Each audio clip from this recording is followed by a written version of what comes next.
Emmanuel Macron veut décoincer les relations avec l'Afrique et il y met de sa personne.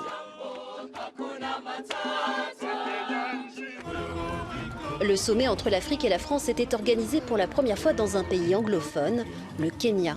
Dans la sacoche du président, une enveloppe de 23 milliards d'investissements sur le continent, dont 14 venant de France. Nous croyons que l'Afrique est un continent. C'est celui qui a la plus grosse croissance au monde.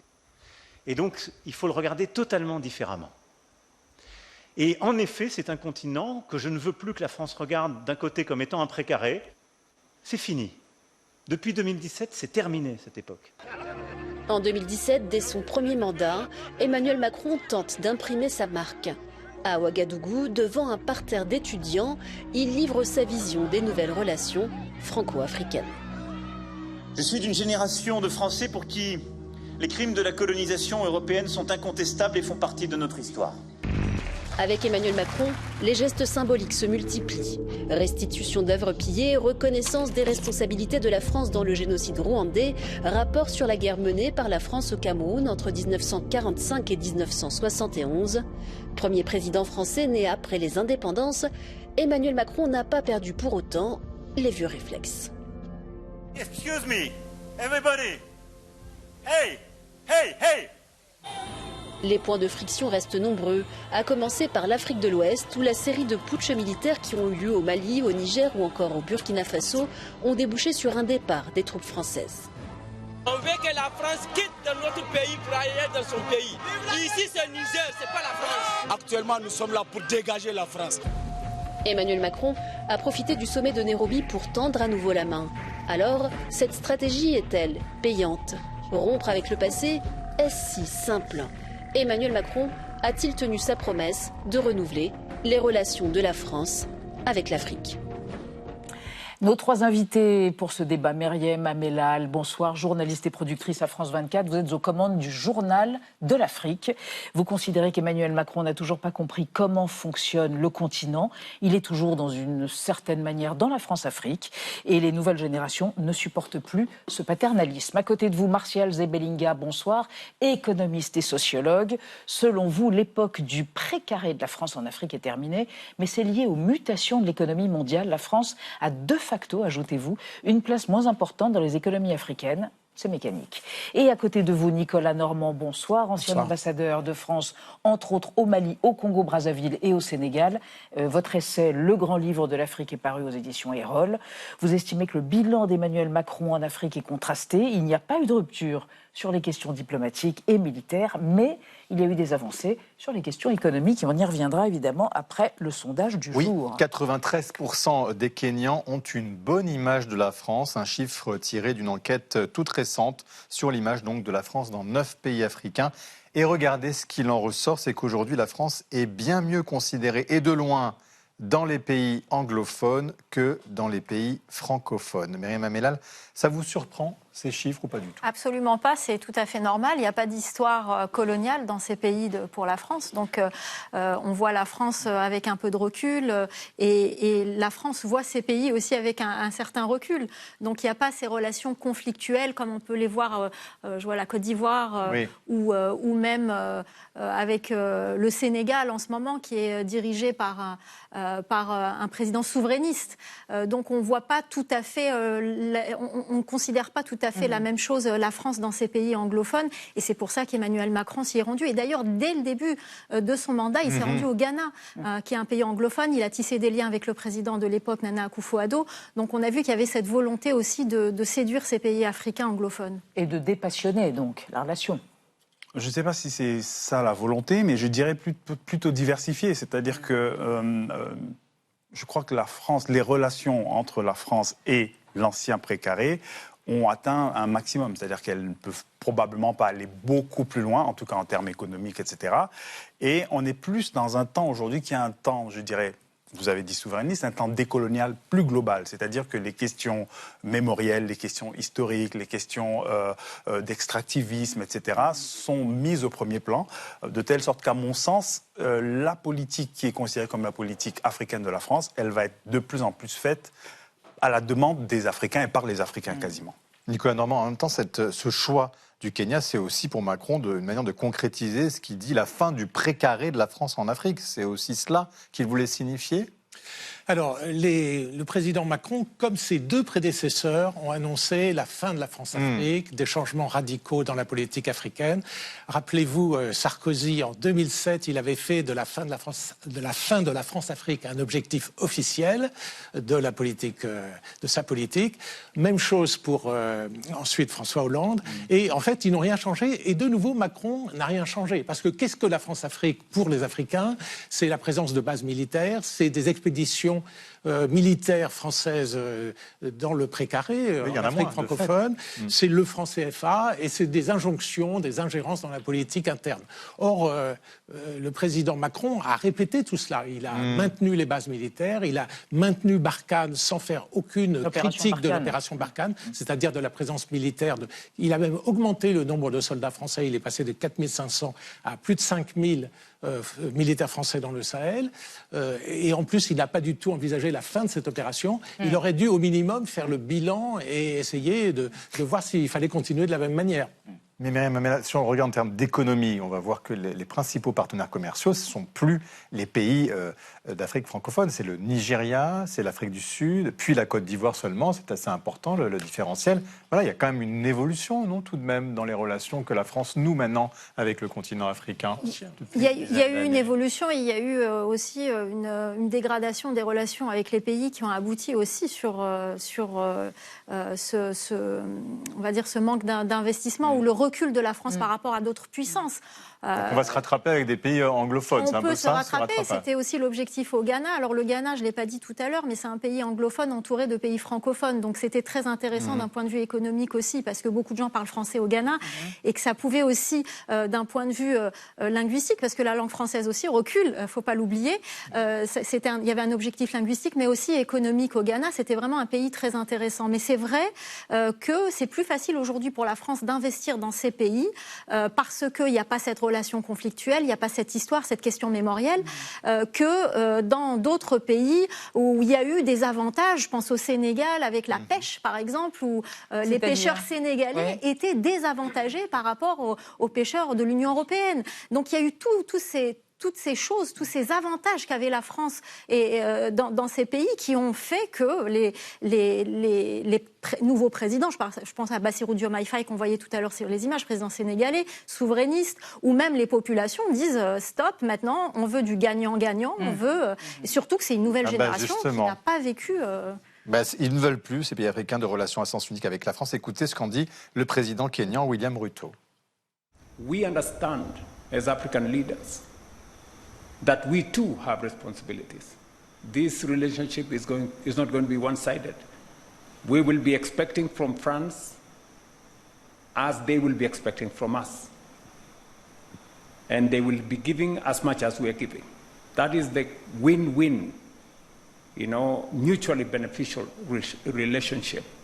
Marcel Zebelinga, voilà un dirigeant africain qui dit voilà, on est maintenant dans une relation de gagnant-gagnant. Et d'ailleurs, il salue que la France va investir 14 milliards d'euros pour aider l'Afrique à être plus souveraine et non pas être dans l'aide pure et simple comme cela était le cas auparavant avec les prêts qui lui étaient accordés. Oui, est-ce qu'il y a un changement ou pas là ? En fait, difficile à dire.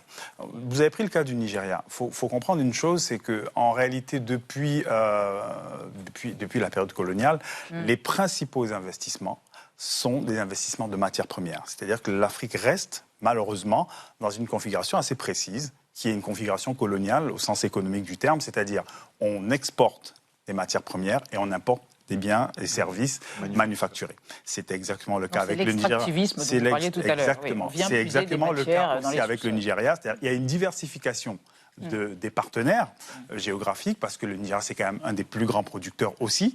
Et ça fait très longtemps que la France a ses relations de pétrole avec le Nigeria. Ça ne date pas d'aujourd'hui. C'est pas lié au contexte actuel. C'est beaucoup plus ancien.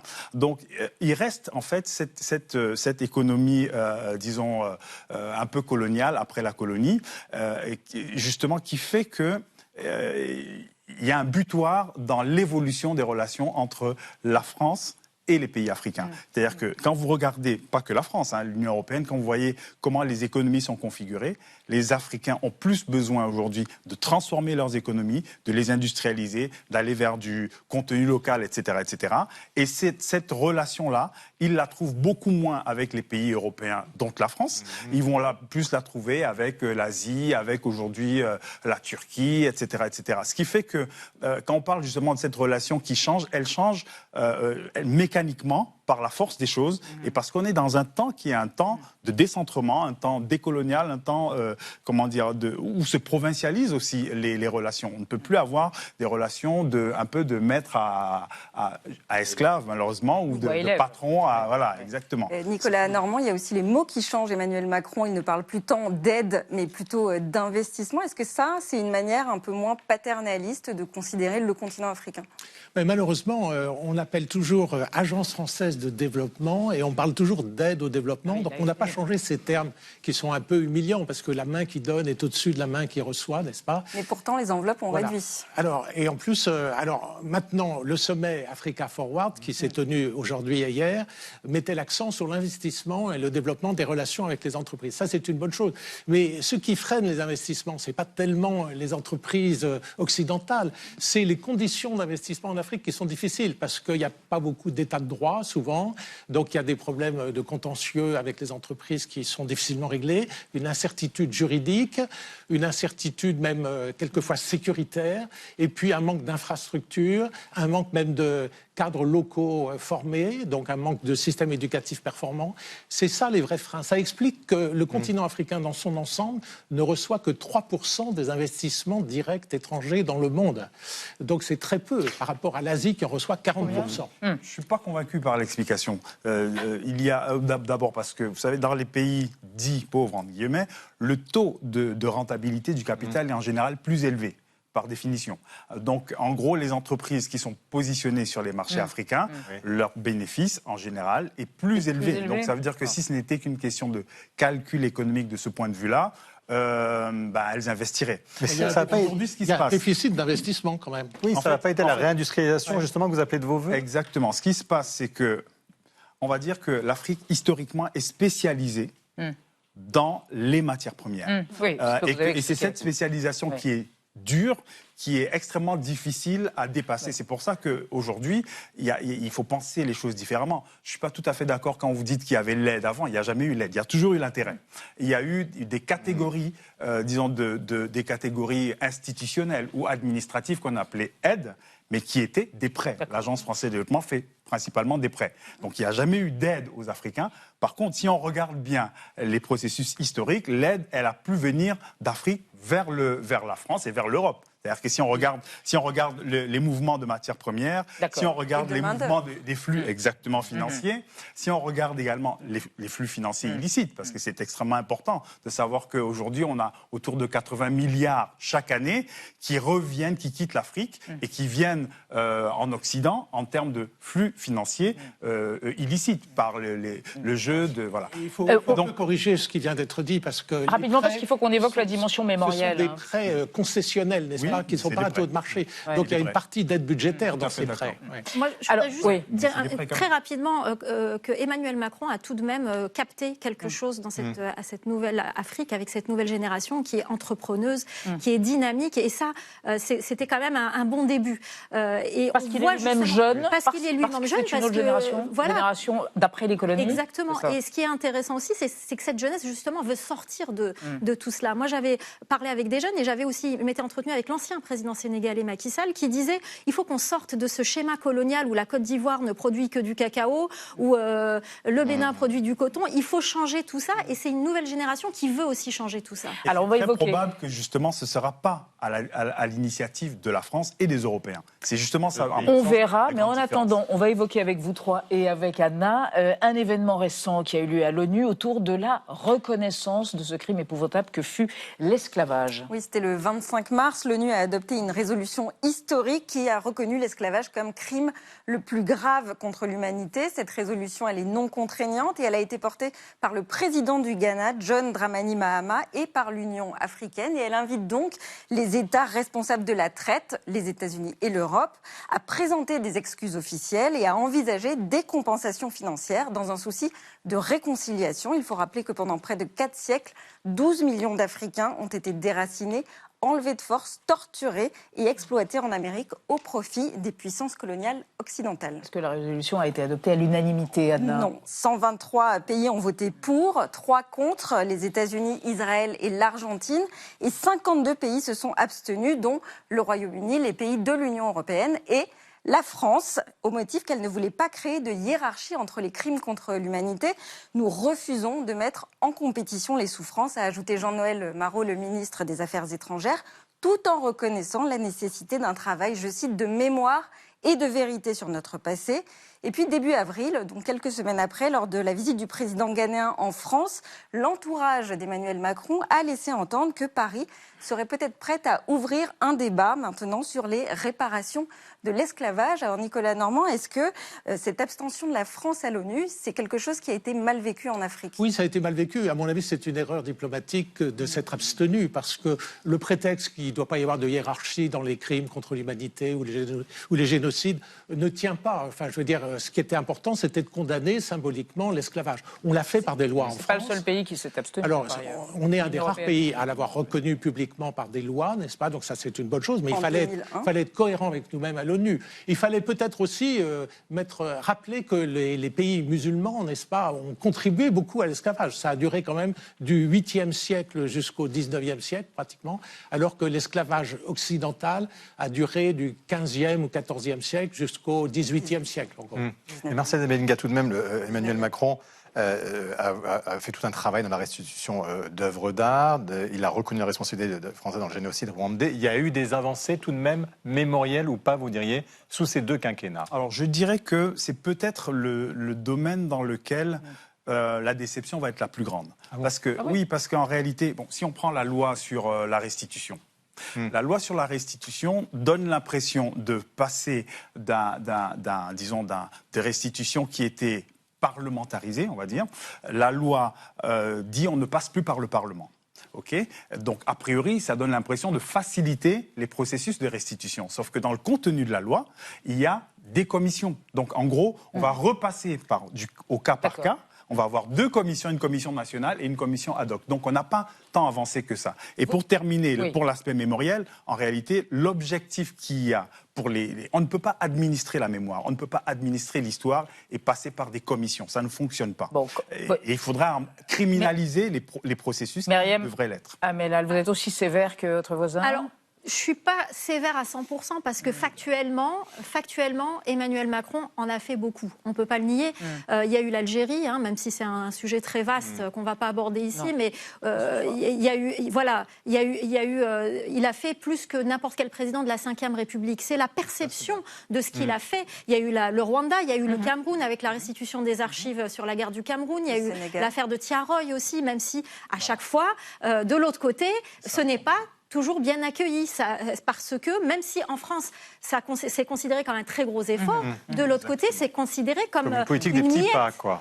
Une miette dans ce que ces pays réclament. Mais mieux que rien. Mais ce qu'il ne faut pas perdre de vue, c'est que cette question mémorielle, c'est pour les pays qui sont concernés une question d'histoire, de mémoire, etc. Mais ça a aussi une dimension juridique, il y a une question de réparation. Quand l'Allemagne a reconnu le génocide des Namas et des Hereros, il y a eu des compensations financières qui ont été versées aux victimes.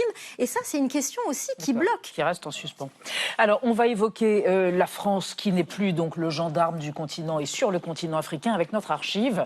Regardez, au Sahel, en 2022, marche arrière. Toutes les troupes françaises entament leur retrait du Mali après avoir été présentes pendant de nombreuses années dans le cadre de l'opération Barkhane et Serval. C'est la plus grande base militaire française à l'étranger. Gao, avec une vingtaine d'hélicoptères, plus de 400 blindés et 300 véhicules lourds, sera démantelé d'ici 4 à 6 mois. Au total, 2400 soldats de l'opération Barkhane vont quitter le Mali après la fermeture des bases de Gossi, Gao et Ménaka. Une décision annoncée ce matin par le chef de l'État, alors que les relations avec la junte malienne sont au plus bas. Nous ne pouvons pas rester engagés militairement aux côtés d'autorités de fait dont nous ne partageons ni la stratégie ni les objectifs cachés. Une partie des forces présentes au Mali sera redéployée dans les bases déjà existantes, au Niger notamment, mais aussi plus à l'ouest, au Sénégal et en Côte d'Ivoire. Une opération à haut risque, alors que les manifestations anti-françaises comme celle-ci se multiplient dans la région. Ce retrait assez spectaculaire, Nicolas Normand, des troupes françaises, est-ce que c'est un échec, vous diriez là aussi, de la politique d'Emmanuel Macron, ou il a hérité des erreurs de ses prédécesseurs?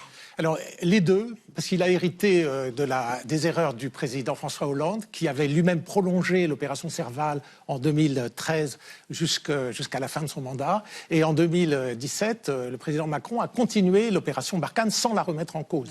Or, cette opération échouait dans ses objectifs, puisqu'elle n'avait pas réduit le djihadisme, qui s'était au contraire développé, qui avait augmenté. Et d'autre part, cette opération a été mal perçue par les autorités locales parce qu'elle était beaucoup trop autonome par rapport aux autorités politiques, parce qu'elle se battait séparément de l'armée malienne, parce qu'elle humiliait en quelque sorte la souveraineté du Mali.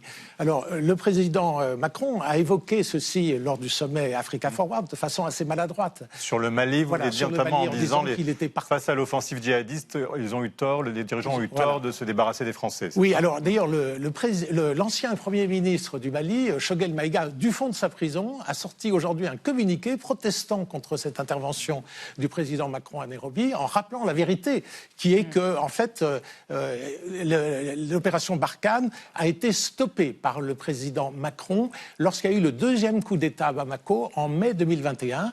Il a dit « nous ne collaborons plus avec l'État malien », tout en gardant les militaires sur place. Donc ça devenait une armée d'occupation, puisqu'elle ne combattait plus les djihadistes, elle ne coopérait plus avec Bamako, et donc ça a été la goutte d'eau qui a fait déborder le vase. Et Martial Zebengakouid, en même temps de l'instrumentalisation du rejet français, des idéaux français, par ces mêmes nationalistes qui aujourd'hui ont pris le pouvoir dans plusieurs pays. L'instrumentalisation est un grand mot. Il faut bien comprendre une chose. La présence militaire de n'importe quel pays dans un autre pays ne va pas de soi. Il faut bien le comprendre. C'est vrai pour les Africains comme pour tout le monde. Et déjà dans les années 50, vous savez, les Africains, les premiers États indépendants africains qui se sont réunis, une de leurs requêtes, c'était de dire, sous Nkrumah, c'était à Accra, c'était de dire on ne veut plus d'armées étrangères coloniales. Donc la fin des armées étrangères coloniales, c'est quelque chose d'absolument normal. Simplement, dans la culture des pays coloniaux, la culture institutionnelle, la culture militaire, la culture de la coopération, c'est vécu comme une forme de blessure narcissique. Et de cette blessure-là, malheureusement, il faudra guérir.